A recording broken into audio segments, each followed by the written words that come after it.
मोटे बहू की कहानी। शादी के 2-3 सालों में ही सीमा का वजन काफी बढ़ गया था और वह पहले से दुगनी मोटी दिखने लगी थी। इस मोटापे की वजह से सीमा को कई लोगों ने ताने सुनने पड़े थे। पड़ोसी भी उससे मोटी भैंस कहने में हिचकिचाते नहीं थे। कितनी मोटी हो गई है, कैसे दिन पर दिन फैलती जा रही है, देखो जरा भी शर्म नहीं आती, पति बेचारा सूखा जा रहा है, यह देखो खा कर कैसे मोटी हो रही है। कुछ इस तरह की बातों अक्सर सीमा के कानों में पड़ जाती थी। स्वभाव से हंसमुख सीमा इन बातों को इग्नोर भी कर देती, लेकिन उसे ज्यादा दुख तब होता जब उसकी खुद की सास और ननद उसको मोटापे के लिए उसे दोषी ठहराते और भला बुरा कहते। अनिल शरीर से काफी दुबला पतला था। शादी के बाद भी उसके शरीर में रत्ती भर का भी फर्क नहीं आया। हालांकि सीमा मोटी हो जा रही थी, उसमें उसका कोई भी दोष नहीं था, बल्कि सीमा तो अनिल से भी कम खाना खाती थी और दिन भर घर का सारा काम करती थी।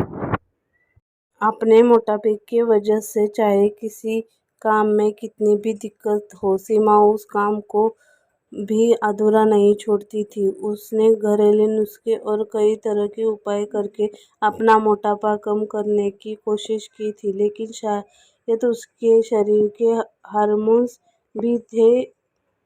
हार्मोन्स ही जो थे उसे मोटा बनाए रखे थे। अनिल को उसके मोटापे से कोई हरकत नहीं थी। वह तो बेचारा अपने बिजनेस को संभालने में व्यस्त रहता था। उसकी माँ और बहन हमेशा इसी वजह से सीमा को कुछ न कुछ सुनाते रहते और सीमा को काफी रोया करती थी। सीमा जब भी मौका मिलता अपने पति से इसके बारे में बात करती थी और कहती थी कि अपनी माँ और बहन को समझाओ, मैं मोटी हूँ, उसमें मेरे क्या दोष है, पूरी दुनिया मुझे कुछ भी कहे, मुझे फर्क नहीं पड़ता, लेकिन जब मेरे अपने ही मुझे भला बुरा कहते हैं तो मुझे काफी दुख होता है। ऐसे ही दिन बीतते चले गए। एक दिन सीमा की सास ताजी हवा लेने के लिए जब टेरेस पर गई हुई थी, तब वापस लौटते समय उसके पैर फिसला और सीढ़ियों से वह गिर गई। भाग्य से वो बच गई, लेकिन उनके पैर में बड़ा फ्रैक्चर आया। उनको अब एक जगह से दूसरी जगह जाने में काफी दिक्कत होने लगी। बिना किसी के सहारे के वह ऐसा कर नहीं पा रही थी। जिस मोटी बहू को वह रोजाना ताने मारती, आज वही बहू उसका हर काम कर रही थी और उनके एक जगह से दूसरी जगह ले जा रही थी। उनका खुद का वजन भी 75 किलो था, जो उनके बेटे अनिल के लिए भी उठा पाना संभव नहीं था।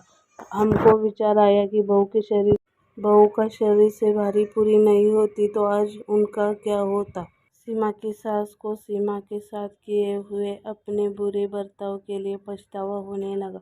उनके एक दिन मौका देखकर इस बात के लिए सीमा से हाथ जोड़कर माफी भी मांगी। सीमा ने कहा, अरे मालिक, आप माफी क्यों मांग रहे हैं, आप मुझसे समझने के लगे, मेरी इतनी ही बहुत ही। उसी दिन के बाद सीमा के साथ मैं कभी भी उसके मोटापे की वजह से एक शब्द भी नहीं बोला, बल्कि तो उन लोगों से लड़ जाती थी जो सीमा को मोटे कहकर उसकी बुराई करते थे। सीमा की ननद भी इस घटना के बाद उससे इस विषय पर कुछ भी न कह सकी। खुश मिजाजी सीमा अब पहले की तरह भी सब कुछ मुलायम करके खुश रहने लगी। दोस्तों, हमारे समाज में हमारे आसपास कोई ऐसे लोग मिल जाएंगे जो दूसरों को उनके शरीर की बनावट के हिसाब से गलत नाम देते हैं। यह उन्हें नीचा समझते हैं। किसी की हाइट कम हो तो नाटा, किसी का रंग काला है तो काली, या कोई हेल्दी तो मोटा हो, किसी का बाल कम हो तो टकला। हमें इसी सोच को पूरी तरह से खत्म करना होगा और यह समझना होगा कि बाहरी रूप से ज्यादा मायने नहीं रखता। मायने रखता है तो भीतर खूबसूरती, स्वभाव और विचार।